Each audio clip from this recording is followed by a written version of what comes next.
Riddle me this, riddle me that. Who's afraid of the big black bat? In an uncertain world, in a chaotic time, justice wears a mask.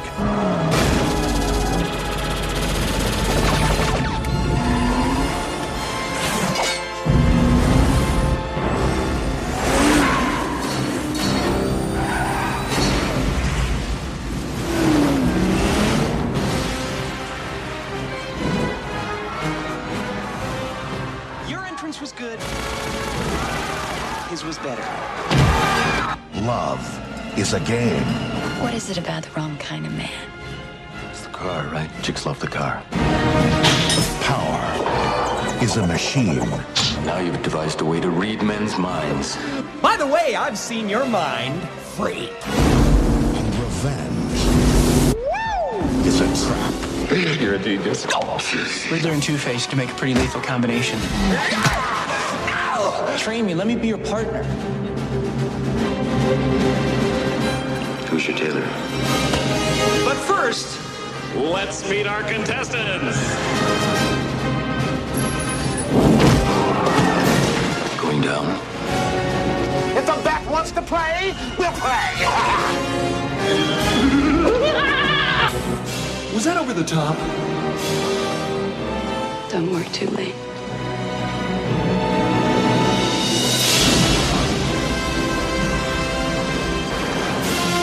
You forgot the part where you kissed the girl.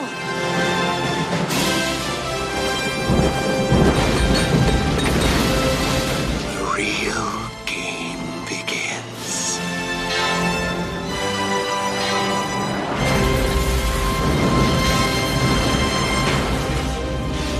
Courage now. Truth always. Batman forever.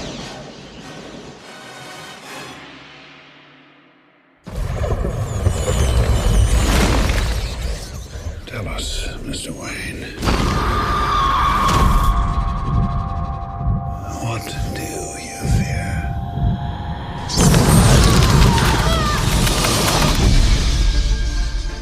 How do you know my name? The world is too small for someone like Bruce Wayne to disappear. Your parents' death was not your fault. My parents deserve justice. I cannot let that pass. If you make yourself more than just a man, then you become something else entirely. Which is? A legend, Mr. Wayne. Master Wayne, are you coming back for Lonesome? As long as it takes to show the people of Gotham their city doesn't belong to the criminals and the corrupt. Bruce? Rachel? You were gone a long time. I know. Things are worse than ever down here. What chance does Gotham have when the good people do nothing? Nomec survival suit for advanced infantry. Kevlar utility harness, gas-powered magnetic grapple gun. What's that? Oh, the tumbler? Oh, you wouldn't be interested in that. I spent a lot of time being scared for you. I heard you were back. But the man I loved, the man who vanished, never came back. He's here. Who? The Batman. God, that must be destroyed. Gotham isn't beyond saving. Just hold up!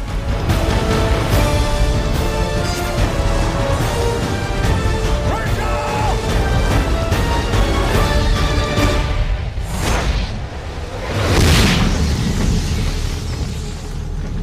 Guy dresses up like a bat clearly has issues.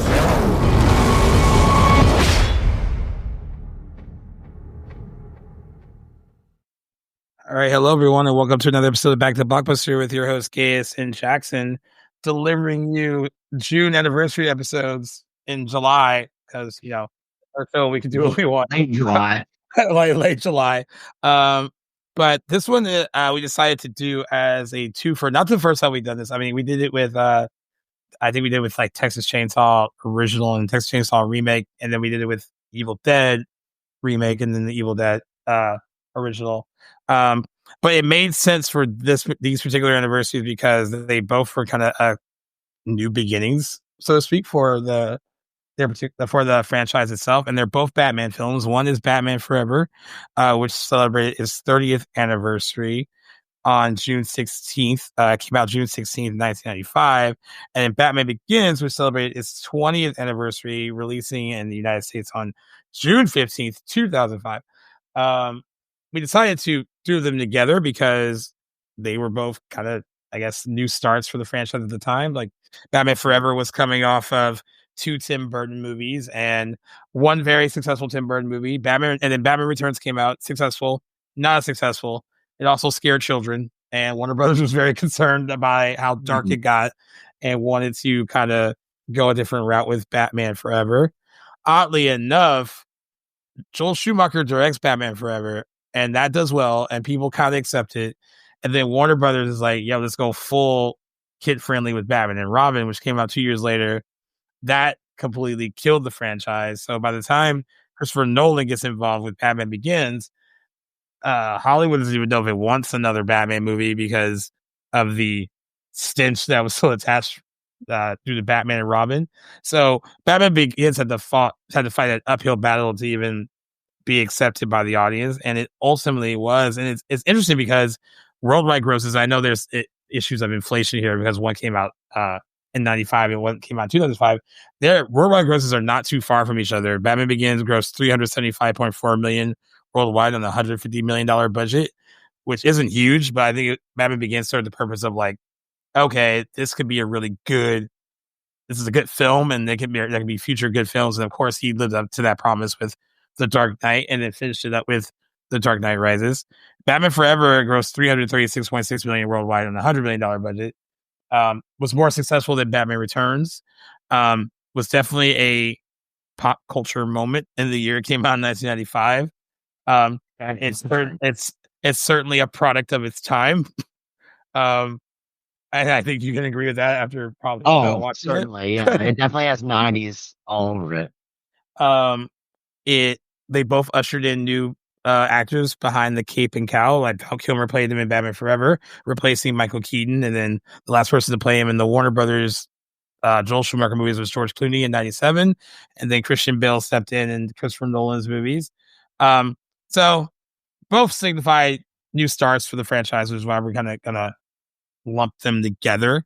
But first, bringing up Batman Forever, and I guess I can kind of speak to it a little bit more because I even though I was young, it was still very much in the news when Batman Returns came out, and it had a bunch of Happy Meal toy tie-ins, and it was aimed at kids.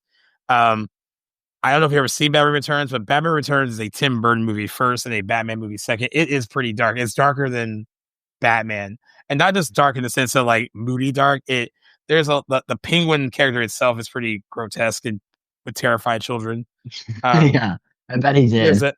There's a ton of sexual innuendo between Batman and Catwoman that might rub parents the wrong way. Yeah, we would have went over kids' heads, I imagine. There was I forgot what the talk show is, but there was a whole talk show dedicated to ripping apart Batman Returns, and it had parents on who said their children cried when they watched the movie. I don't know if it was that dramatic, but that also came out in 92, and who knows what was going on in 1992, but Warner Brothers definitely wanted to change things. Tim Burton thought about coming back, and they were he said it was clear in their meetings that they didn't want him to come back. They wanted to go in a different direction. Michael Keaton was attached to it for a while, but then he saw what direction they were going in and was like, no, I don't really want to do that, and I want to do some other stuff. So they bring in Joel Schumacher, who, had a good track record with Warner Brothers. He directed The Lost Boys, and that is a pretty solid movie. Known for stuff like that and St. Elmo's Fire. He was working on The Client when he got attached to Batman Forever.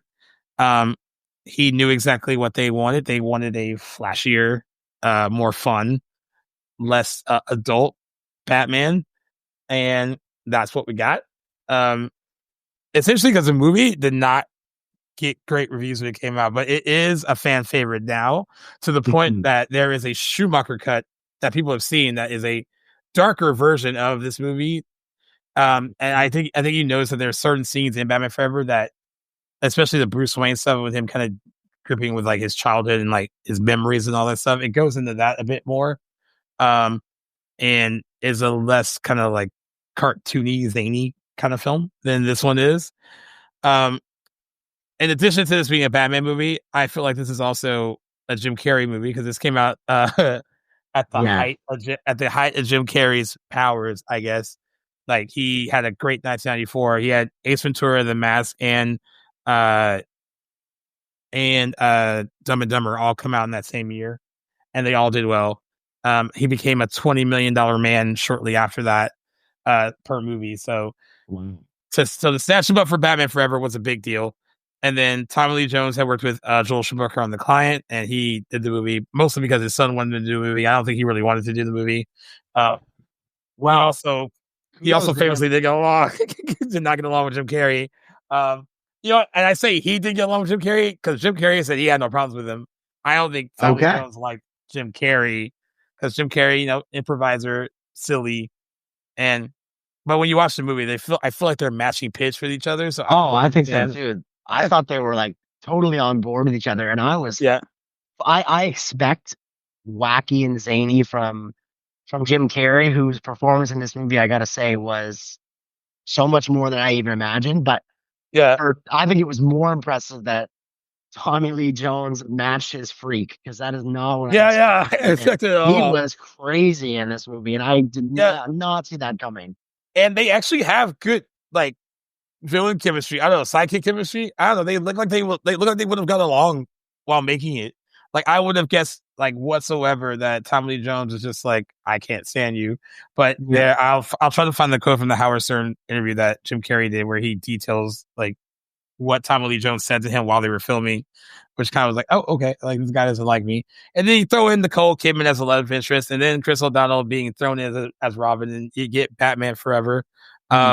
Now here's the deal: you didn't really love Batman, so I don't expect you to even remotely like this, but I would just love to hear your Cliff Notes version of what you thought of this, and then like what you thought of it. Just maybe thinking of it as like, okay, this was 1995, and this is what this was back then, and why people might have enjoyed it.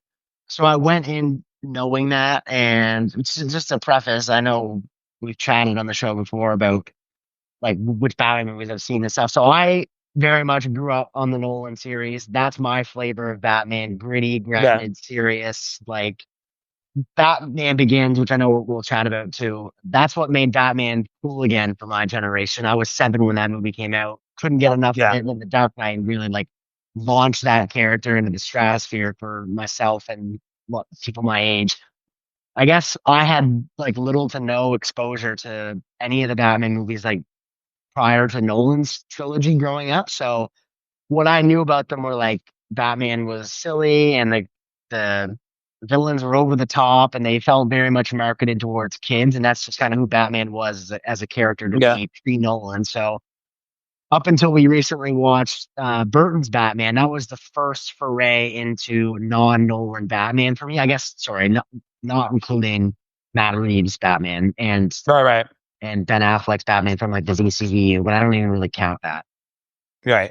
So yeah, I guess it was weird adjusting to a new Batman that was like more like 80s sentiments and not as, I mean, I know that Burton's at the time it came out, he had the Adam West series to compare to. So compared to that, it's very grounded and taken seriously and darker. But comparing Burton's to Nolan's, I still think that they're like leagues apart in terms of how seriously they take one another and how grounded they are. So yeah, I didn't love Burton's because that was really my first. I'm just gonna let my dog is interrupting here, scratching. No, you're good. But yeah, so Burton was to me a big gap and not what I experienced Batman as. So I think my experience with Batman Forever was aided by it not being my first Batman movie that I had seen before Nolan's, because I kind of was more forgiving and tolerant to like the silliness. Now that being said, it's still not my flavor of Batman. That's not how. So I was like, is this going like? Oh, Yeah. Like that being said, still no. But that being said, I had fun with it. I found it was entertaining. I thought the performances in this movie for what they're trying to do, like they nailed it. The trifecta of Tommy Lee Jones, Jim Carrey, and Val Kilmer are awesome playing off each other. I love Val Kilmer. I had never really seen anything about his Batman before, so it was really interesting seeing him in this. And his character is how I like my Batman, like just very stoic, sort of like quiet and brooding and taking himself seriously. Even his endeavors in the cape and cowl, I thought were like done pretty grounded for the most part. Some of the stunts are obviously out there, but that's par for the course for Batman movies. So I really like Val Kilmer in this. I thought he was a great ass Batman. A really fine replacement for Michael Keaton, and some great '90s cheesy one-liners like the whole "I'll get drive through." Like that was iconic. Yeah, that was a good moment. But yeah, that's where like most of my praise for the movie came from. Would be like the performances. Like I'm not into the whole.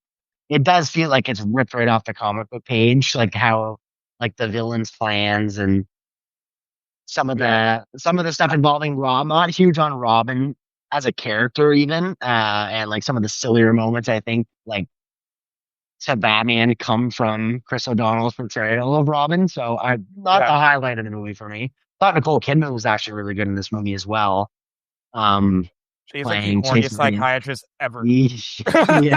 Ever. Yes, she is. Like blatantly. I love to like it's that's such a '90s thing where like people like psychological characters or psychiatrist characters just diagnose something just right off the spot based on one or two symptoms. That's such a '90s like trope. So I thought that was kind of funny to see her character always doing that and diagnosing people and problems just based on like one or two symptoms. I thought that was kind of funny. But like I had a good enough time with Batman Forever. The set and the production design was really, really well done. Again, a very different Gotham than I'm used to seeing. Yeah, I was curious how you felt about that because it's very much different than like the dark kind of like gothic version of that Tim Burton came up with in Batman and then Batman. If you see Batman Returns because that takes place during Christmas and it mixes a lot of like dark gothic imagery in that. This is very much like it feels like a circus almost. I don't know how else to describe it. I still think it pops in a different way than like the Burton stuff, and I think it works for the world that this movie is creating. I know some people don't like it because it's too colorful, but I still think it feels Gotham-esque in its own like kind of twisted kind of way, though. I actually did find it was reminiscent of Burton's vision of Gotham. I guess because I'm going based up between Burton and Nolan's are like the two that I really have as a reference point. So I did kind of find Schumacher's Gotham more leaning towards what Burton had imagined. And Burton produced this movie too, which I was also surprised to see at the beginning, produced by a Tim Burton film or whatever. I was like, oh, I actually did not know he was involved in any capacity in this movie. So I have a feeling that he had something to do with some elements of the production and the design of Gotham, in my experience, probably being one of them. But yeah, in any case, again, I'm more of a grounded, serious take, but for what they were able to do with Batman Forever, I did think it was pretty impressive. Like the sets that they had and all the effects for the city, like were done really well. Yeah. For those that don't know, because this is why it does sound like it's from a comic book. The film follows Batman as he attempts to prevent Two-Face and the Riddler from uncovering his secret identity and extracting information from the minds of Gotham City's residents, while at the same time navigating his feelings for psychologist Dr. Chase Meridian and adopting orphan acrobat Dick Grayson, who becomes his partner and best friend Robin. It does like so. I feel I could feel this cartoon when I was rewatching it. It's when Jim Carrey is full on in his like Riddler attire, right? And he breaks in the Two-Face's lair. And I remember when I'm watching him for this, he's describing his plan to Two-Face about like putting like basically his box on every like, television screen out there so it can control everyone's brain. And I was just like, it feels something that's lifted, not from a comic book, but just from a really cheesy cartoon as well. Like nothing about that plan feels serious. Like it's in a grounded movie at all. So I'm like, for someone who grew up, I saw this in theaters when I was a kid. I actually saw it at the drive-in when it came out. And Nice. I'm actually, and I saw Batman Returns in the theaters too. I don't remember being frightened by it by any means, but like this felt really just fun and different. And I know like it gets lumped in with Batman and Robin, but it's not nearly as like over the top, kid friendly. We're trying to sell. Hard to imagine. I know we're trying to sell toys the way that Batman and Robin was. Batman and Robin was clearly made to sell toys and merchandise. Where at least Batman Forever, there was an attempt to have I don't say grounded story, but at least it was story first, and spectacle and merchandising later. Even though it did become a merchandising machine by the time it came out. Also had like a really big soundtrack at the time it came out too. Like Kiss from a Rose by Seal is in this movie, which is like a big song from the 90s. And it also has the only U2 song that I like, because I really don't like that band that much. So like everything about the film, like I think was like, when I was reading up on it, the people that made it and the people that write about it that like it now said that it was a purely pop version of Batman, where it kind of was like, okay, we're gonna like make it less like of an outcast kind of thing, and we're gonna make Batman a purely like pop entertainment commodity, and that's what Batman Forever was. I mean, when it came out, it had the biggest opening weekend of all time when it came out, and that was like, I mean, I guess to remember that was 95, so like at a $53 million opening, I believe it topped Jurassic Park, which had the biggest opening before that. So it was a big deal when it came out. In retrospect, I don't know how people, I mean, it does have its fans, but like it is interesting because we have like these serious grounded Batman movies, and not just the Nolan ones, but even like the Batman as well. It's a matter of like, where do you find the place for this one? And I guess you're like an interesting person to like kind of who has seen at least all the Nolan ones and that's now seeing this, or is it like, okay, I can appreciate it for what it was, and like it's fun. And it's by no means like the definitive Batman. I don't think anyone would say that at all. No, yeah, I would contest that for sure. But it is interesting to look at like what these movies were back then, where there weren't big attempts to kind of, I guess, dive too deep into the character. Like, I mean, you're just thrown into this story. It's already a comic book story already. Yeah, from the outset. Yeah, exactly. I mean, you don't get to really know how Harvey Dent became Two-Face, other than like there's like one scene where they have it playing on the TV, and they said that Batman tried to rescue him before he was like disfigured. He's already Two-Face when the movie starts. It's already the only like creation of a villain that we see is Jim Carrey's the Riddler, and then the rest of it is like, it's so like bare bones and by the book and so easy to follow.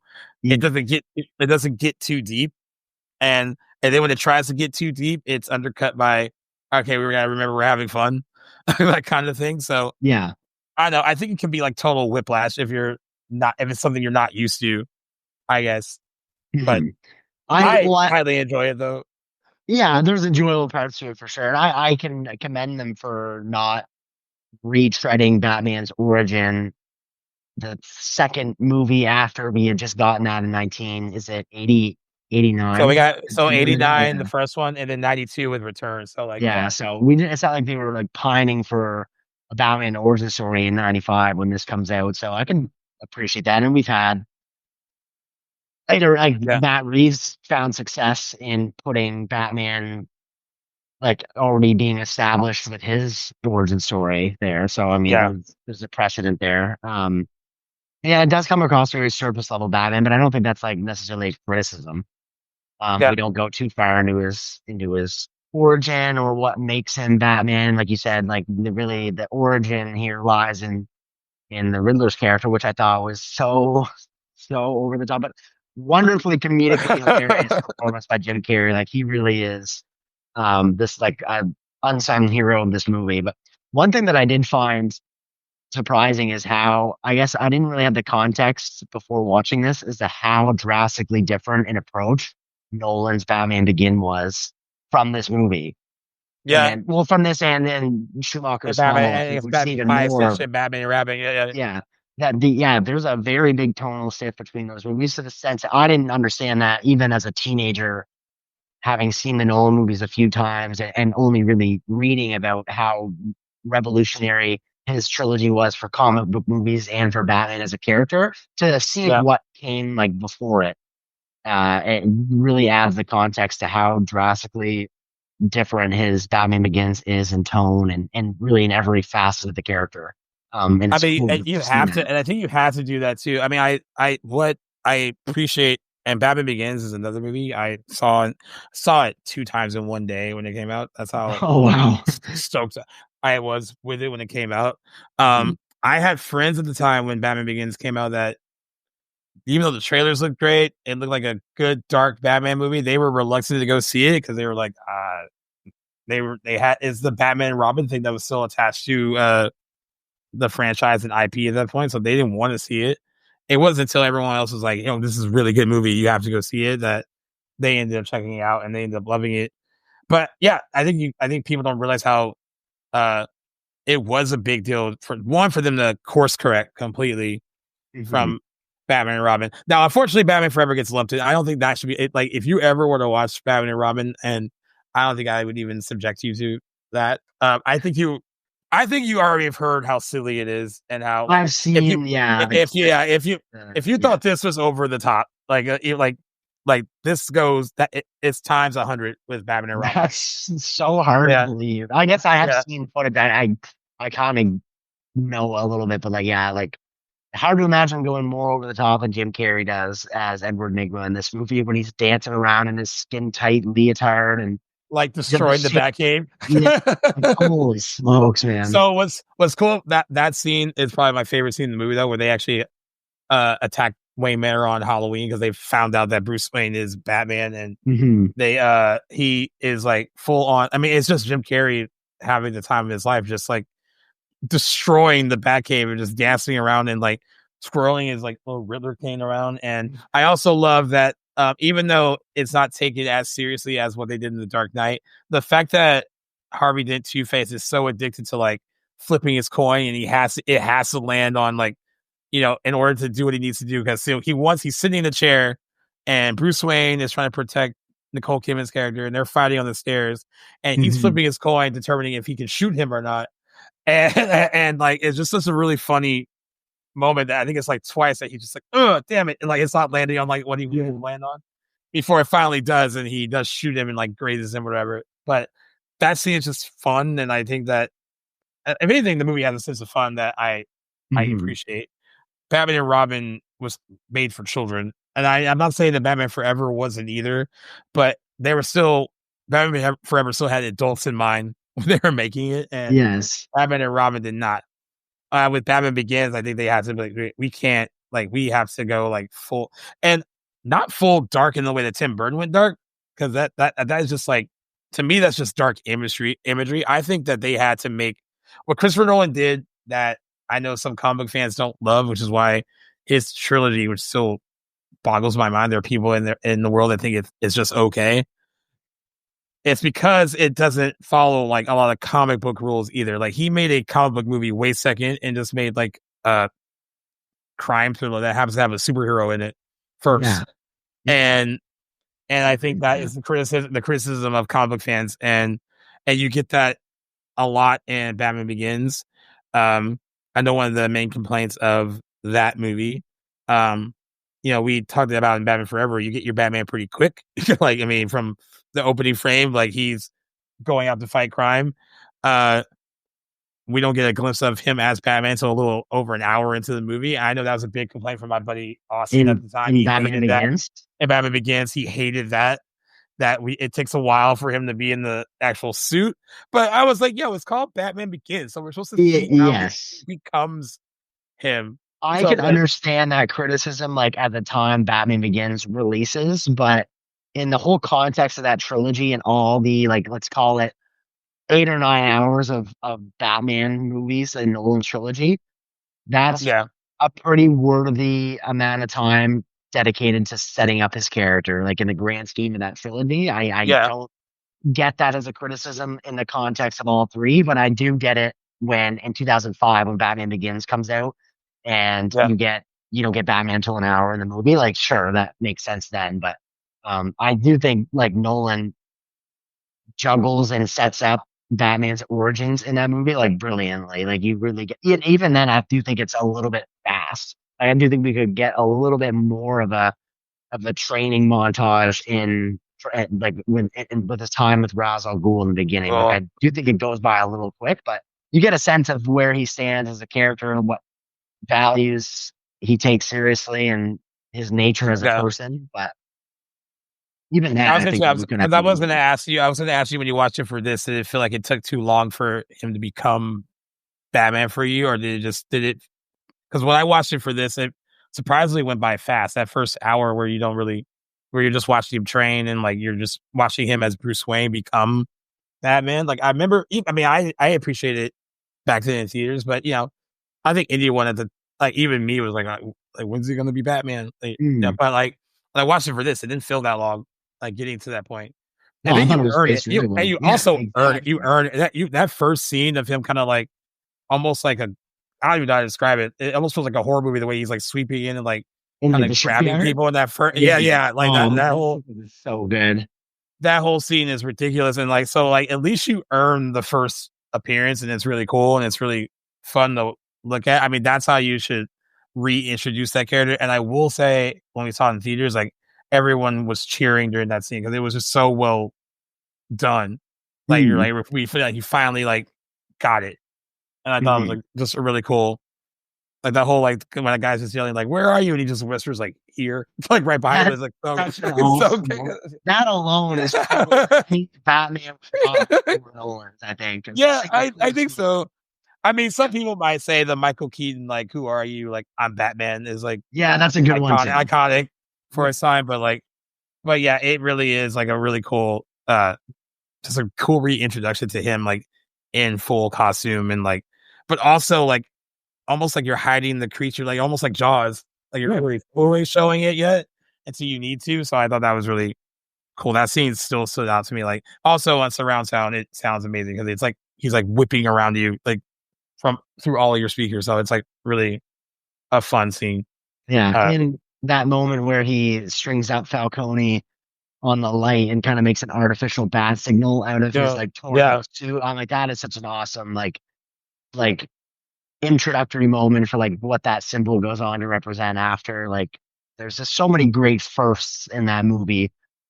I think that it's a great origin story, one of the best in the last 20 or 30 years, or even just like in cinema. Like it takes its time, but you really feel this sense of having earned these moments later in the movie when we see Batman. And the time once he becomes Batman, we get so much more after that. Like I feel like it really makes up for not that it has to make up for it, because like it's not a criticism I share. Like you basically almost get like an hour of like setup and then like an hour of being Batman. I mean, I feel like it's split up pretty equally. I think it's fine. Like, I mean, honestly, you get even less of him in the suit in the Dark Knight Rises. I forgot what that time breakdown was, but he's not in the Batman suit in the Dark Knight Rises for a significant amount of time at all. And that was, and that's because the movie is super long and a lot happens in it. But I did want to ask you, because I know you mentioned about Val Kilmer being stoic and all that, but comparing the two Batmen from these two movies, what does Val Kilmer do right as Bruce Wayne Batman, and what could he possibly do wrong? And then what does Christian Bale do right as the new Batman Bruce Wayne? And what do you think that he may have gotten wrong the first time around that maybe he improved on in the other movies? Well, I guess something that I appreciate about Val Kilmer's Batman is he is a great counterweight to Jim Carrey and Tommy Lee Jones and their wacky, zany performances. Like, I expected him to kind of match it a little bit, or at least like. And he just plays it straight. He just plays it the whole time, and I love that when he's on screen and whether he's in the suit or not, he's like the same person. I think he blends both of those characters really well together. Yeah. And it was just great to go from a scene with Tommy Lee Jones and Jim Carrey like going off the rails together, and then back to like a calm, cool, collective, methodical Val Kilmer as Batman scene. Like added a great balance to that movie. In a way that was unexpected. I didn't really know how his character was handled because I've only seen like a couple of clips Yeah. But I think it's just his performance, like his stoicism as an actor, like really matched the character really well. There's nothing I don't think that he goes like above and beyond in the role. Really, like he does the action like pretty well. I think he's convincing as the character, but Yeah. and I do think I like his overall design of Batman more than I like Keaton's. I'm not gonna lie. So there's a controversy over Joel Schumacher. This is something that he insisted on making them more like anatomically correct. Like he put nipples on the batsuit, which weren't a thing before, and he put nipples on the batsuit, and he gave Batman more of a. And this is even worse than Batman and Robin, but it looks more like a man than actually a suit. So it's like fitted to like an actual man's body. Nipples on the batsuit was a big bone of contention back then. It remains one, even today. But I actually do like the design of the suit overall, and like I even like both designs. Like there's the normal one that he's been wearing throughout the entire movie, and then the kind of enhanced one he wears after the Batcave is all destroyed by the Riddler, and it's like the grayer looking one that like I thought they were both good. And I also thought Robin's costume looked good, all things considered. We don't really get to see him in it a lot because he doesn't appear in the suit until the climax of the movie. But I thought for the time, for like 95, like both suits look really good for the most part. Yeah, I agree. And I also agree with the whole Val Kilmer being like really I actually think he gives off more than Michael Keaton did, a kind of like billionaire, rich vibe than Michael Keaton did. I actually bought like him as Bruce Wayne more than I bought. I think that Michael Keaton is a better Batman overall than Val Kilmer. I think Val Kilmer is a better Bruce Wayne. I know that might confuse some people, but yeah. I agree. And he came across as like an intellectual. When he was playing Bruce Wayne, like interested in like. He actually had the detective thing going on too, even though they don't really go into that too much. I know they go that a lot in the Batman, but like you kind of get a sense of like, because that character really was that in the comic book. So you get a sense of that from Val Kilmer that I don't think you get from Michael Keaton. That is one thing we I think is missing from Nolan's trilogy, save for a few scenes. In Batman Begins, we really don't get any, if I recall, like detective sort of vibes from Christian Bale's Batman, which would be something that I would, although I get they're going for something else, and like he's very capable and dedicated and we see him like dedicating lots of his time to like all these various crafts that make up Batman. Yeah, but we don't really see him playing detective really. We do get some moments like that in The Dark Knight, but that is something that I appreciated from Val Kilmer's. Yeah. Now, there's something about him that you didn't particularly. I guess like he doesn't really get time to really, in the same way that Christian Bale does. Like, he doesn't really get to expand the character much. It's kind of like he's given what he's given. That's not really, and it's not a criticism of Kilmer. I think it was just kind of how like the direction and the writing for the character kind of doesn't really go beneath the surface level. So there's not really a lot to unpack about why he's doing this. Even like the amount of time dedicated to his tragic, like the tragedy of his parents being killed, we don't really get a lot of that in Batman Forever. Whereas like that's a very core component of Batman Begins and Nolan's trilogy, which is something that I really like. How he sort of utilizes his own fears and confronts them and instills them in his enemies. Like I love that aspect of Nolan's Batman. But to me, it just kind of came across as like, because I know the character well before I'm seeing Batman Forever, like you don't really need to. For me, it wasn't serving as an origin or an introduction to Batman, so I didn't really feel like I needed to get all that from that movie. But why he wears a bat suit, why he fights crime, like you just know that about the character. But had I seen that first, I would feel like I wouldn't have walked away from that movie with a clear understanding of who Batman is as a character. Right. All right. What about Christian Bale? Which for me, I think he is the best version of both. And this, I try not to look at it through a nostalgia lens. I know people love Michael Keaton and all that. And like I said, I think he's a good one version of the character. I actually think Christian Bale nails both. I agree. I know there's an issue of the Batman voice from Batman Begins to the next movies. But I don't know. I think he's the best iteration of both those characters, and I can't think of anything that he does particularly wrong. I also think he has the benefit of they are really going a long way to humanize him, and like we are getting to know him as Bruce Wayne and Batman. Yeah. And Yes. there's a lot more to develop there. But like, I don't know, was there anything particular that you enjoyed or did not enjoy about him in Batman Begins? No, like I said, Bale will always be my Batman. Like I think he's. Oh yeah, because that's who you grew up with. Yeah, yeah, Yeah, 100%. So yeah. I do like that he wears. I think one of my favorite parts about what I like about him in that role is he wears the Bruce Wayne billionaire playboy as much of an outfit as he does Batman. Like it's very put on. Yeah, 100%. and like in a very funny kind of way. Yeah, like he does all the things. Especially, I think the Dark Knight even more so. But he plays Bruce Wayne to get himself ahead as Batman sometimes, which I think is really cool. Like when he's buying hotels and he's showing up to places for appearances, like that is as much of a gadget. Like Bruce Wayne is as much of a gadget to him as anything he has as Batman, which is something I really admire about how they played Bruce Wayne. I also thought subconsciously in a way too to distract from the idea that he could even be Batman. Like the way he played Bruce Wayne in public, like as kind of like very like kind of spoiled, selfish, like kind of course he can't really do that with Rachel because she grew up with him and she knows him. But like I do agree that I think that's a good way to put it, that like, but everyone's always said that his true mask, his true costume is Bruce Wayne, and like who he really is Batman.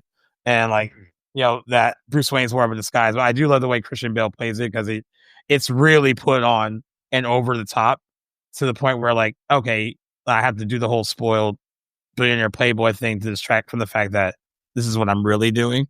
And I think he does that pretty well. And what I appreciate about what they started in Batman Begins and what they have a little bit of in The Dark Knight and even The Dark Knight Rises, because these are not quippy, fun movies, but the humor is earned. So all the humor usually comes from most of those scenes where he is kind of putting it on real thick as Bruce Wayne. Like that's where some of the more funny moments come from. And I'm glad that we don't have like outwardly quippy ones, but the ones that are funny they're pretty organic.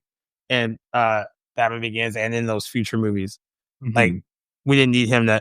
Now Batman Forever is a totally different beast. It's full of quips and you have the I'll get drive-through thing, and then when she uses the bat signal to call him, and he's like, the bat signal is not a beeper, and like for her to like just summon him to like make out.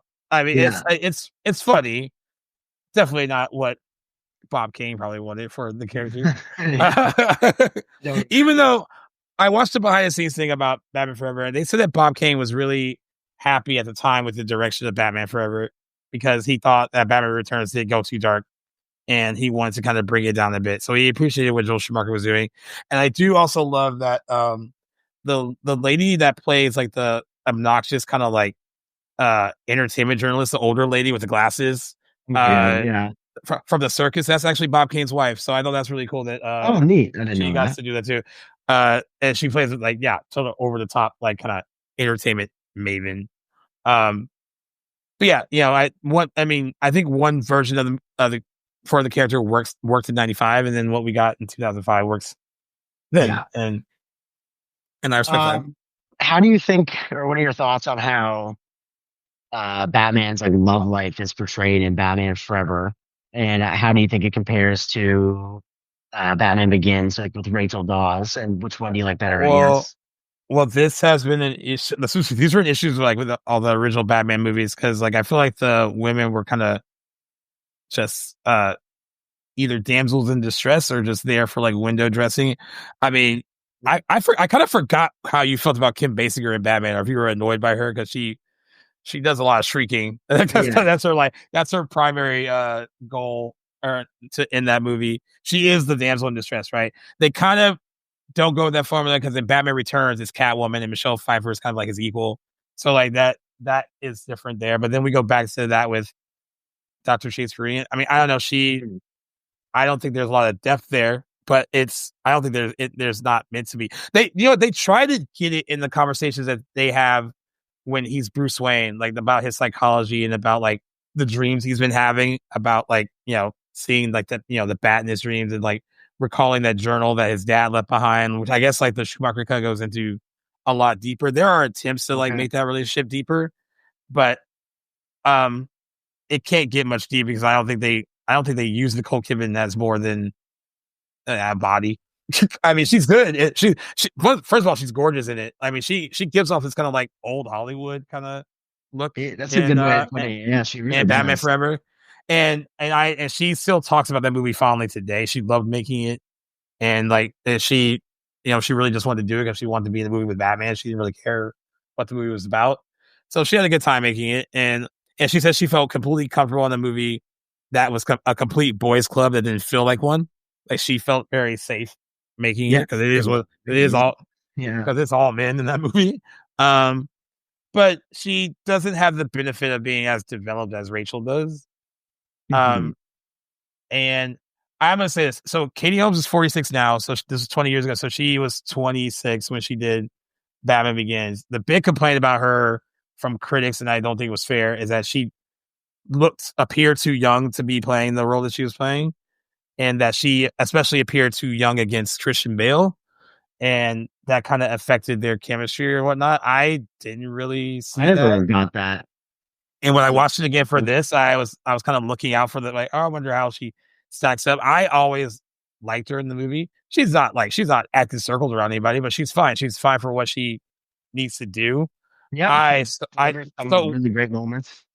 Yeah, I so wish she would have chose to stick around for The Dark Knight because I would have cared about what happened to that character a lot more in that movie if she wasn't replaced by Maggie Gyllenhaal. But I like the whole like childhood connection between Rachel and him. I think that's really good. And I love that she's not a full blown love interest either.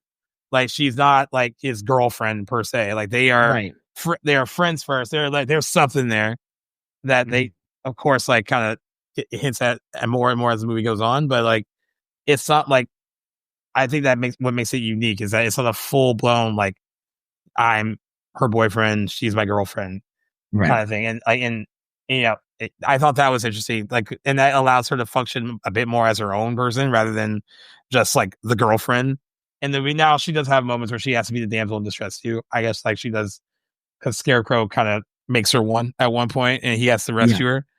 But I think there's a lot more depth to her character that I think people give credit for. And I think that has to do with the fact that she got a lot of criticism for all the wrong reasons when the movie came out. It also came out right when she started dating Tom Cruise. So like that didn't help. They were everywhere and that didn't help. But like, what did you think about the two kind of loves? Well, not loves, but like, because like he definitely wasn't in love with Dr. Chase Meridian, but the two girls in his life in both movies. I gotta say, like, I think Nicole Kidman was a huge step up from Kim Basinger's role, and he was not. Now I do remember that you were annoyed that she just seemed. Oh like, my god! No, I thought it was kind of ridiculous. Like, this isn't a Nicole Kidman criticism.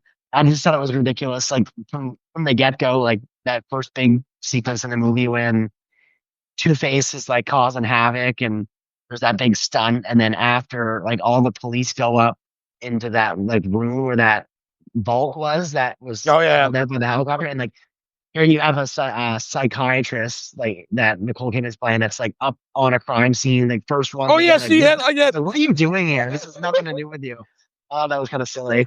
But I liked her. I thought she had an interesting like sexual angle. They tried to explain her presence there, that she was there to like kind of give like a psychological analysis of Two-Face. So like she still would be there like during like this at all. I thought that was funny. Logic.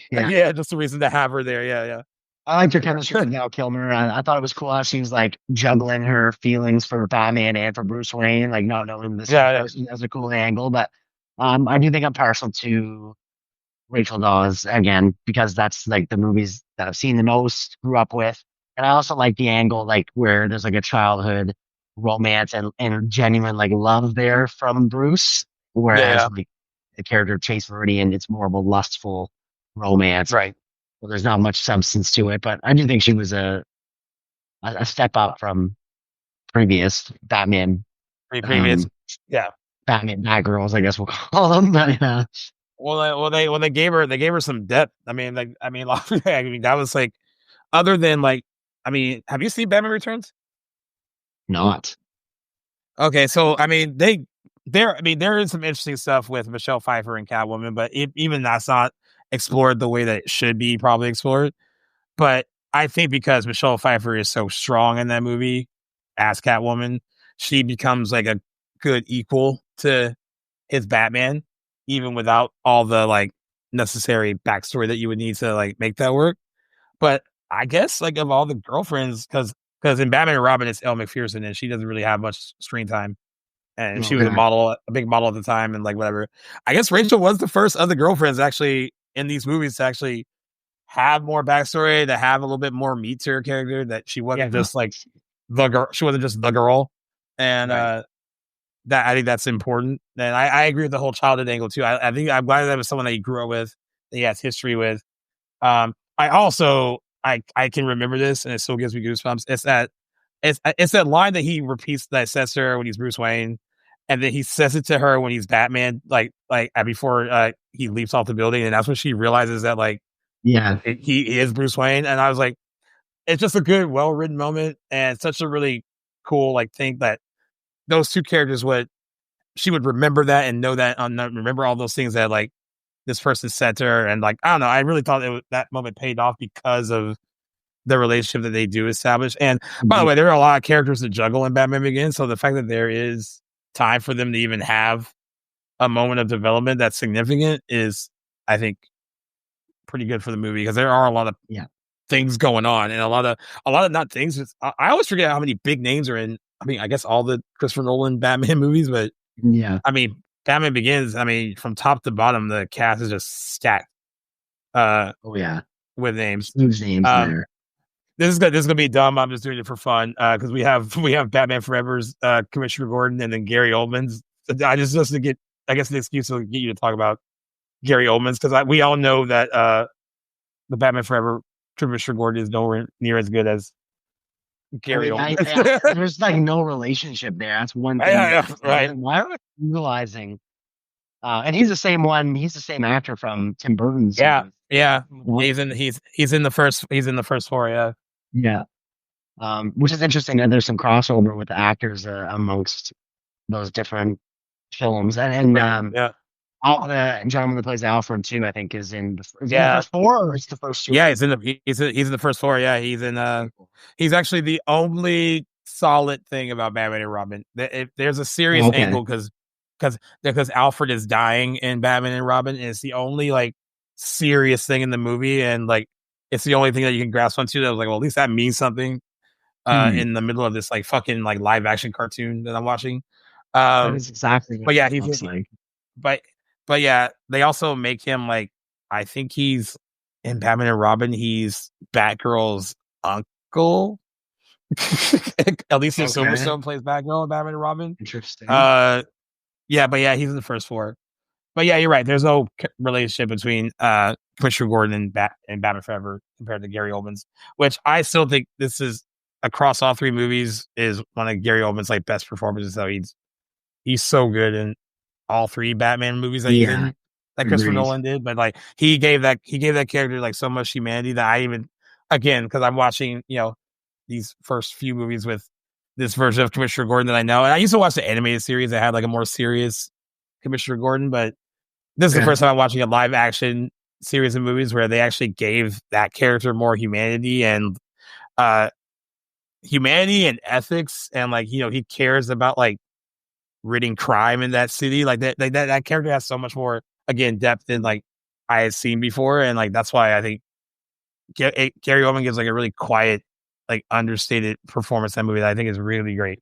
Like I agree, and it there's a couple scenes in Batman Begins that really do show you a lot, or tell you a lot about his character, even in just little moments, like when Mark Boone Jr.'s character is like trying to convince him to take a bribe, and telling him how like when you don't do it, it makes all of us other dirty cops kind of nervous about you. And or I guess at that point he's like Lieutenant Gordon. And I also love how we don't see him promoted to commissioner until Dark Knight. Oh, right. Just a little thing. Right. And he goes, I'm not a rat. Who would there even be to rat to in this city anyways? And it's just like, lets you know that he is genuinely a good cop that is surrounded by corruption. And corruption, a tiny little 1 minute long scene. And I also love that this relationship that it goes through Batman Begins all the way until the ending of The Dark Knight is that like and it's about that connection that Bruce Wayne had with him as a kid, like who like this person like looked out for him for a bit when his parents were gunned down, and he saw how like genuine this guy was, and that he saw that then in him, and then saw him completely be that man as he got older. I thought that's also a really poignant thing too, that that's something that Bruce saw when he was a child and like noticed that in him, and that Gordon never really wavered from that, even though he could have, because like you said, he was surrounded by a bunch of corrupt people. Every time I watch Batman Begins or any of the Nolan movies, I was like, there aren't a lot of good people in these movies that are supposed to be good. Like people who supposedly work for like law enforcement or the DA's office or whatever. Like everybody is just like, everyone's hands are dirty at some point, and there's only like a few good apples mixed in. And so like for Gordon to like be surrounded by all that and still never waver and still be good, I think makes that character so strong in the end. It kind of makes you not root for, but kind of realize the villains that are always out to destroy Gotham have a reason behind it. Is because of how corrupt and that city is. But doesn't like kind of like Ra's al Ghul when when like Ken Watanabe, we think all that stuff, whatever. That's one of the things that he mentions, right? That Gotham is like basically so corrupt that like like we can kind of bring it to its knees because of that. That's what how bad that city is. Exactly. Your thoughts? Okay, so the villains are of course different. We already brought up Jim Carrey is in a league of his own. What do you think is the right idea for Tommy Lee Jones to match his freak pitch or whatever? I don't. Yeah, it's hard to imagine him going for a different like approach to this villain, because again, like he's so over the top, cartoonish that, and even just like his like murderous intent, I don't really know that there's even a logical route for Tommy Lee Jones to like approach that character with. I think he's best served by leaning in all the way into the craziness, and I think embracing his two sides to the point where he's like drinking 2 drinks from either side. It just adds a lot of like subtle humor to that movie that I think is better off. Oh, were you surprised to see Drew Barrymore? And it's a small part, but yeah. Well, I saw her name earlier in the credits. Like, what is she doing in this movie? She would have been young, and then she has like one scene, 2 tops. Yeah, she's playing. I think she's Sugar, and the other one's Spice. That's a real, on the nose like dichotomy. Exactly. Yeah. 100%. But no, I think again, like Tommy Lee Jones's performance in this movie is one of the more surprisingly good things about this movie that I found. I thought he was incredible, just very over the top, and not, again, I'm more partial to Aaron Eckhart's Tony Dent, but and the tone of this movie, like Tommy Lee Jones literally nails it. Like he is incredible. I always used to think, I always found it confusing, and maybe it wasn't really meant to be. Maybe he's just always supposed to be wacky, but it used to confuse me for a while that like Jim Carrey is so over the top that I didn't expect both of them to need to be. I didn't expect it. And I don't even know if that necessarily is the case, but like I'm so surprised that they play off each other well. I finally found the quote. Actually, Joel Schumacher had worked with Tommy Lee Jones on The Client previously, but he said while filming, he said Schumacher mentioned Tommy Lee Jones as a source of trouble. He said Jim Carrey was a gentleman and Tommy Lee was threatened by him. He said, I'm tired of defending overpaid, overprivileged actors. I pray I don't work with them again. And then in a 2014 interview, Carrey acknowledged that Jones was not friendly to him at all during filming, and recounted an incident where they were on a break during dinner, and Jones told him, I hate you. I really don't like you. I cannot sanction your buffoonery. which is funny to hear. I have a feeling that Jim Carrey is more like that behind the scenes and off camera than Tommy Lee Jones is, and can separate Yeah. his performance from his personality. And I think he probably got overbearing, but I can't Yeah. sanction your buffoonery is like an all-time line. That's It awesome. also looks like something he would say.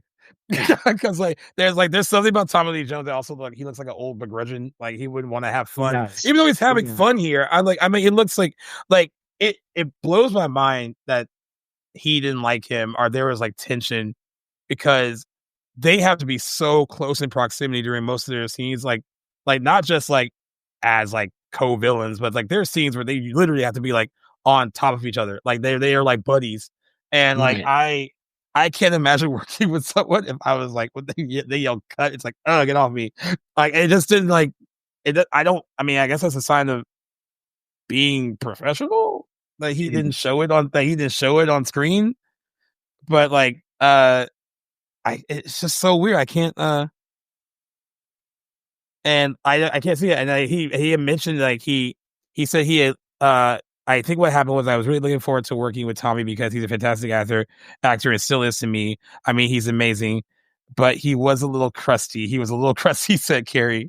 And sometimes then he said then he joked about Jones's Ivy League education, saying sometimes that Rhodes Scholarship is more of a weapon than an asset. And like, okay, interesting.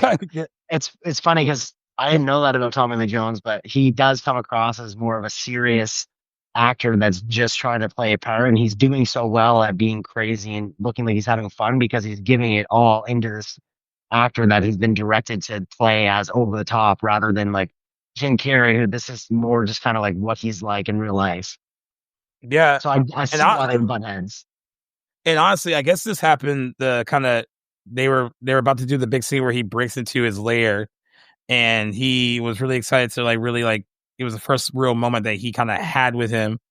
And he said he went up to him, he hugged him, and when they were hugging, he said, "I hate you. I really don't like you." like in his ear. And he said, "Wow, okay." And he said, "Wow, okay. Well, what's going on, man?" He was trying to like get to the bottom of it, and he was like, "I just can't sanction your buffoonery." And he said he knew from right then that he did not really want to work with him. That Tommy Lee Jones didn't want to, but like, just whatever. They pulled it off. I mean, because they're really good together.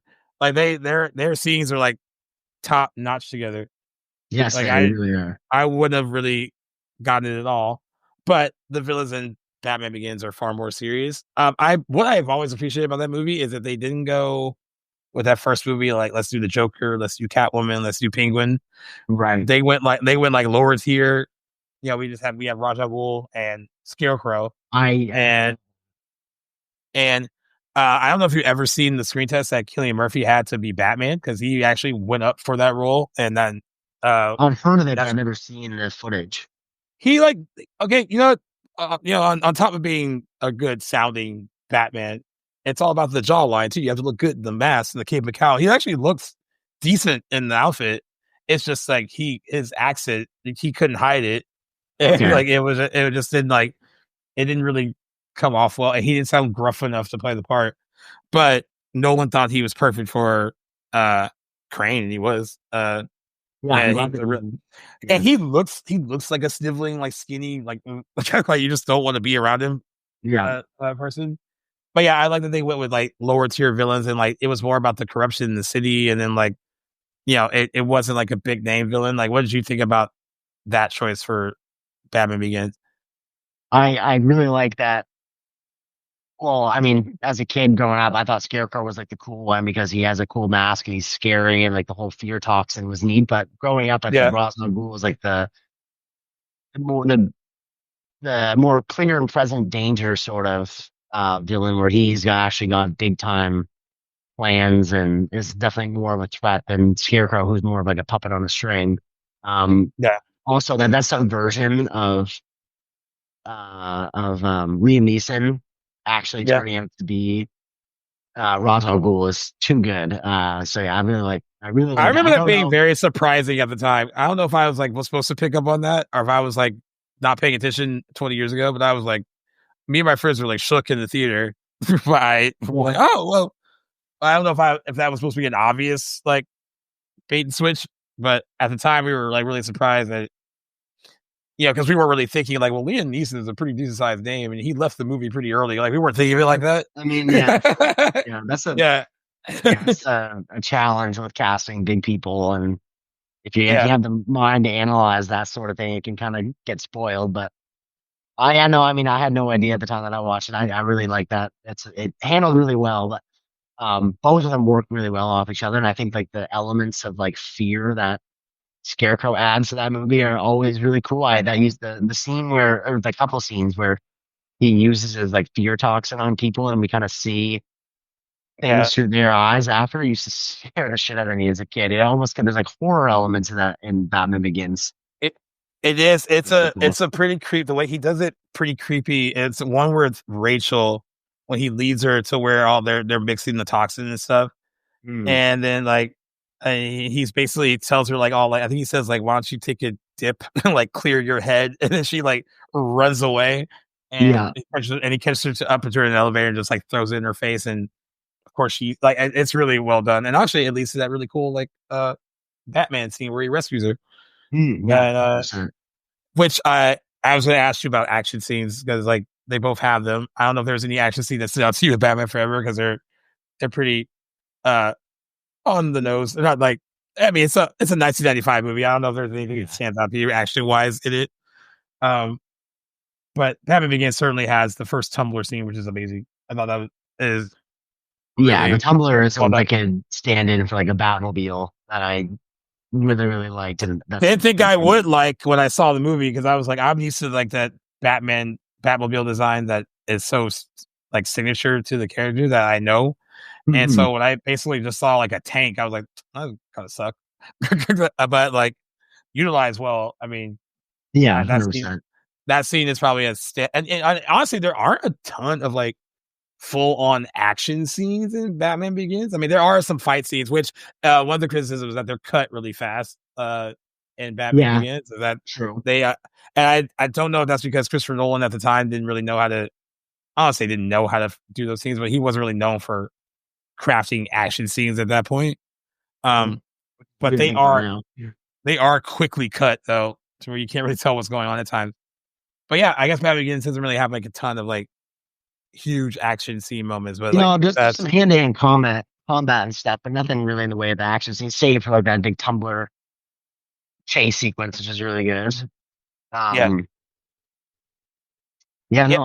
the action in Batman Forever, I think, is like serviceable for sure. I mean, definitely utilize more gadgets and stuff, and the suspension of disbelief. You gotta use that a little bit in that movie a little bit more, but it was all pure entertainment and fun. The action scenes are also random because like they'll be. I remember watching for this, and there's like that random one with Two-Face, and like this it ends with like the Batmobile riding up the wall. It's just like they don't really make a lot of sense. Like that's the thing. Like logic is kind of out the window in that movie, but that's again, if you buy into that from the get-go, then you're gonna have a good time. You can't get hung up on something like that with the Schumacher Batmans. Yeah, I do like when they crashed. He's as Edward Nygma, but they crash his party. It's Two-Face, where he's like trying to, and that whole action scene is pretty good. And Jim Carrey's also funny during it because like you can tell it like he's trying to stick to their plan, but he's also eating up being like it's that whole back and forth where like Bruce Wayne's putting on his glasses and then he puts his on, and then when he takes his off because he's trying to like mimic him and like imitate him. Like that whole scene is really well done too. Like the action scenes in Batman Forever are more random and not definitely a little more sporadic, and they're not as big. I mean, I guess for 95 they were big for sure. Yeah, but the scales of these movies are very different too. Yeah. You mentioned that you didn't really like Robin. That was and the only reason they added him in this because it was to appeal to younger people, and originally Marlon Wayans was attached to this, which just blows my mind. And this is a true story that Marlon Wayans tells. I can't even picture it, but it was. But Joel Schumacher went with Chris O'Donnell, who was a decent name at the time when this movie came out. He looks the part for sure. I actually think the scene where his parents get killed is actually probably one of the most tragic scenes in Batman Forever for a movie that is jokey. This is true. He played pretty serious. But none of my friends like him in the movie, so I guess like you didn't really like him either. I just don't like his persona and how he demands to be like Batman's sidekick, and like I'd rather it almost be like Batman's sort of decision to utilize him instead of like him sort of being pushy. I don't really love his attitude in the movie, and that's all right. It's like, I'm it's the way he a delivers. Batman guy. Yeah, it's the way he delivers his lines. He sounds like a child when he shows him the cars and everything, and he's like, "Is this a garage or a car museum, Bruce?" Like he's just really like rude for no reason. Mm-hmm. I also hate the scene where he's doing his laundry. I don't know. I guess that's to show that he. I guess that was to show that he has skills. I don't really know why it's there. Like karate laundry. It's really bad. I didn't really care for that either. I think it's hard to utilize Robin, which is why they haven't really done it since. In a way, like I mean, in the comic books, it works. There are some really good Robin stories in the comic books, and that can be dark and taken seriously. And even his origins are pretty dark. I mean, like how he ends up under Batman's wing is pretty dark. But I don't understand why the movie hasn't really done it well. The movies haven't done it. I mean, maybe it just doesn't work as well as live action because you have this adult figure who has like this kind of like childish sidekick, and that doesn't really. Yeah. Ultimately, I don't think their personalities clash very well. I think like we need like a darker. If we're gonna do Robin, I'd like a darker version, like that. Some of the animated kind of like Nightwing and all that stuff. Yeah. Exactly. Yeah. I mean, the lighthearted Robin doesn't do anything for me. I mean, they did it subtly in The Dark Knight Rises. I thought that was good with Joseph Gordon-Levitt's character. 100%. Yeah, I like that one. I like that he's in the movie as kind of like a helping hand without the title of Robin until the end. And I thought that was a slick way to approach that. Yeah. And no suit. Yeah. And they also let Chris O'Donnell do the whole like holy from the TV shows. Like he has that whole line where he says "Holy Rusted Metal Batman" because they're like when they're like climbing up the lair, and he's like, "Huh." Yeah, like, that was kind of funny. Actually. Just a nod to the TV show, I guess. But yeah. Oh, and if you hated him in Batman Forever, you'll hate him in Batman and Robin because he's even. Yeah, I don't expect I'll ever watch that movie. I don't think I can sit he throws like multiple temper tantrums throughout Batman and Robin, like a full on little kid. That'll make you hate him like even more.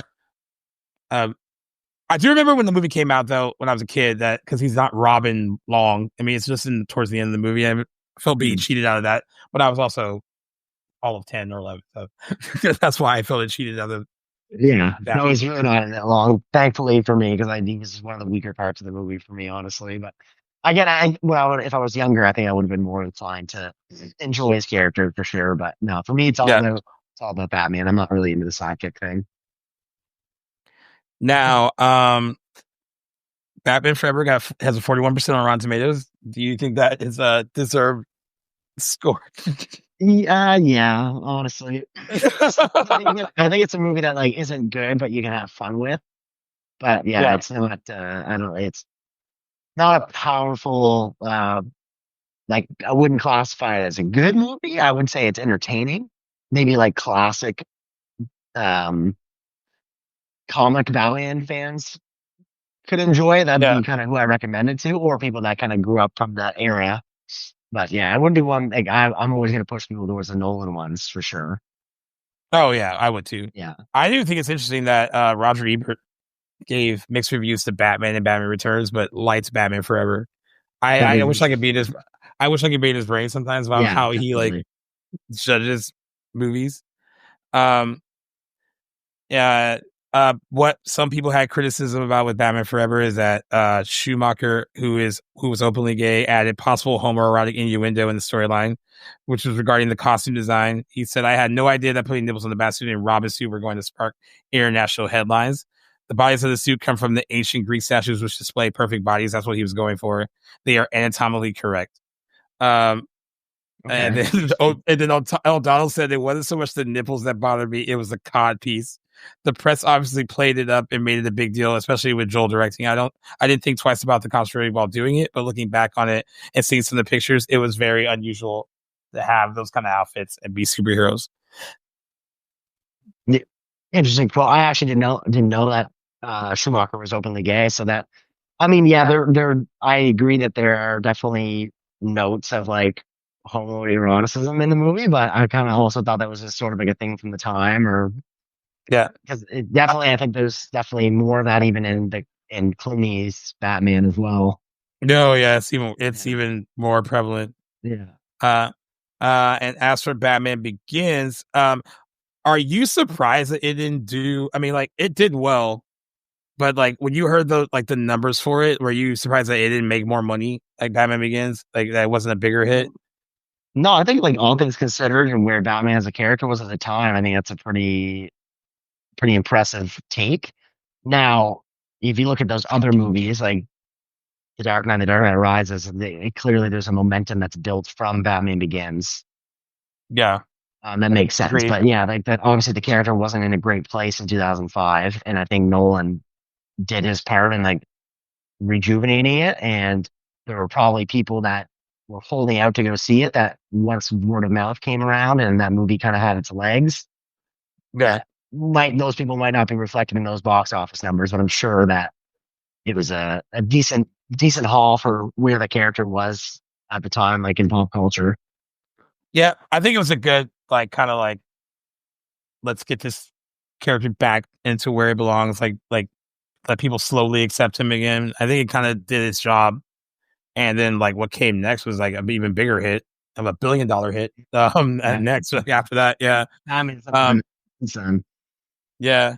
No, and I think that The Dark Knight, I know we're talking about Batman Forever and Batman Begins, but The Dark Knight now is like, I think how all future Batman movies are now measured. And exactly.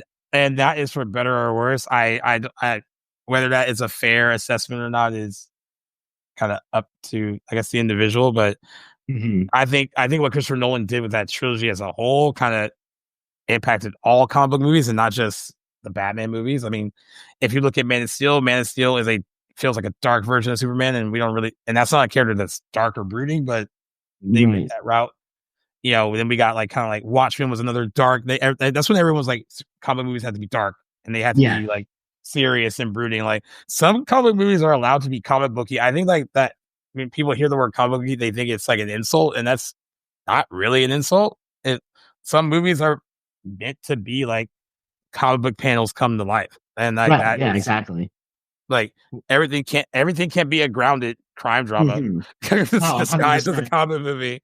But it's like any great big successful trend-setting movie that comes along every few years, right? It's going to be trying to be replicated after that. And yeah, that one without a doubt was a trendsetter. Batman Begins. Yeah. And has an 85% on Rotten Tomatoes. So pretty gap there. I think that's pretty accurate too. Like 85. Yeah, it's I think pretty appropriate. Yeah. I think they both came out and did what they needed to do at the time. Batman Forever was successful. It got people excited for Batman again. I mean, like, and it made it pop and commercial, and that's what Warner Brothers wanted. After Batman Returns, because like if you look at the box office from Batman to Batman Returns, it's a steep drop. Okay, wow. But it's still successful, but it was a really steep drop, and that was because like, you know, Tim Burton. They told Tim Burton to make the movie he wanted, and they let him go unchecked. So that's what they didn't like check in on him while he was making it. So that's kind of what happened with that. And then Batman Begins was a Batman movie we really needed in 2005.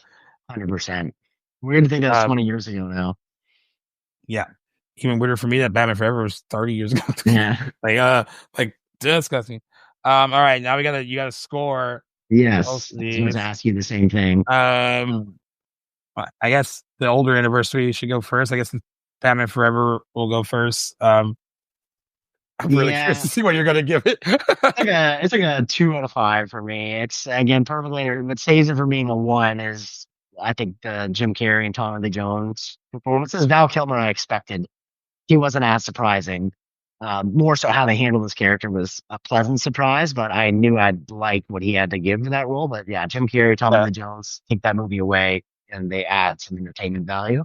Overall, not my flavor of Batman, but I can recognize and appreciate what it did as a product of its time for sure. But ultimately, not one I don't think I'll really return to. And I had this suspicion before watching it that I already know that I'm not into the campy 90s. Yeah, not your vibe. I'm just not. It's just not. I don't have my own version of that yet, so it's kind of why. Yeah, it has a second for you. It's that whole disconnect, right? If you grow up with it, you're gonna feel differently about it. Exactly. And my my 3 stars for it is based mostly on nostalgia than like it being a good movie. Batman Forever. I don't think it's I don't think it's a great film by any means, but it is. I had complete fun with it from start to finish. Even from like the start, the whole like when the actors' names were like kind of like swooshing across the screen, I was like, oh, that took me back to being a kid when I first saw it. It is a nostalgia thing that's attached to it. But yeah, I make it clear that it's not the definitive version of Batman. It should probably be no one's definitive version of Batman, but definitely it's not. a fun little standalone movie, and it should not be grouped with Batman and Robin. So like, I will put that. The only reason I own Batman and Robin is because, and I don't even own it on Blu-ray. I have it on DVD, and it came in a box set as like the other movie. Okay. I don't think I could buy Batman and Robin on its own.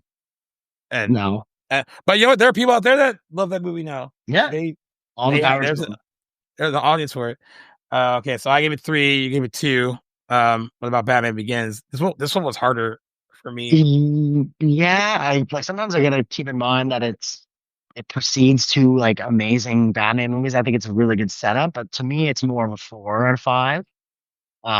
Again, like really, really great introduction. There's a lot of great ideas in that movie. I think I take it away just because like it opens the door for something that to expand upon and go even bigger and better. And I think for me to rank it higher would mean that I gotta leave some room between them and Batman Begins. So I think a 4. Pretty good score overall for an origin Batman movie, but how's it ranked for you? Back in the day, I used to give it a 4 out of 5, but I've risen it to like 4.5, even almost close to 5, not quite a 5. But I think of the 3 because like I think The Dark Knight is just perfect. I don't think there's like no notes to be given to that. Exactly. I think Batman Begins gets better every time I watch it. I think there's something to like more about it every time I watch it, so that's why it's gone up to like a 4.5. Yeah, I don't disagree with that. It is a pretty awesome watch. The Dark Knight Rises is the one conundrum. I think it's good. I don't think like people kind of come down on that movie. I think it's like a perfectly fine conclusion to that trilogy. I think it has like some issues, but ultimately it's a really great cap to that trilogy. But yeah, I give it a 4.5. I think it's solid. I can't remember like I said, I saw it twice in the same day when it came out. Yeah, well there you go. I also did that with Dark Knight. I also did that with The Dark Knight. Yeah. I loved it. I still think it holds up pretty well. And even though I have nostalgia for Batman 89, Batman Returns, Batman Forever, the Nolan trilogy is the definitive Batman films for me as well. Like, I know it is for you because those are the ones you grew up with and you watch, but like they're just good films. They're just better movies. And I have to totally understand the whole childhood thing attached to the other ones, and I have it too. But I also have to be honest with myself. Like one of these are solid films, and these are just like, something else entirely. Exactly. Maybe not so much 89. I actually enjoy 89 more than most, but that movie has flaws too. Like it's a really flawed movie. Oh, it's a better movie than Batman Forever. I would agree for sure. Yeah, but it's like a choose your own adventure. Whatever Batman journey you want to go on, there's a bunch of there for you. Something for everybody with that. You want a zany like Adam West Batman, watch Batman Forever, and especially watch Batman and Robin. If you want more grounded and thoughtful, watch Nolan's Dark Knight trilogy. Exactly, and then I can't wait to see what Reeves does with his next installment of Batman. But hopefully, it's here sooner than later because there's pretty big. Yeah, hopefully before you're 30. Yeah, exactly. All right, we're gonna wrap up a little. Yes. That was a fun episode. I love when we wrap up two movies in one, especially like where they're related. So it was good to do that again. And another first time watch for me. I think overall, good experience with both. Great conversation. And that makes episode 248 by my count, back to the blockbuster. Back after a little hiatus. It's nice to sit down and record again. We've got episode 250 right around the corner. So we'll be talking about what that episode will look like here off camera. If you guys are new to the show, you guys can find us wherever you guys get your podcast. But if you're looking for somewhere else to stream us, check us out on a Playlist Studio app, available on all devices. Our network studio playlist that has their own means to check us out there on their app. So by all means, give us some love on the Playlist Studio app, or wherever you guys get your podcast. You can find us at Back to the Blockbuster. We have a news episode we just recorded today that should be dropping for you right around the same time as this. So be sure to check that out. And the other 247 episodes of the show with lots more to come, guys. So thanks for tuning in. I've been Jackson. He's been Gaius. We'll see you on the next one.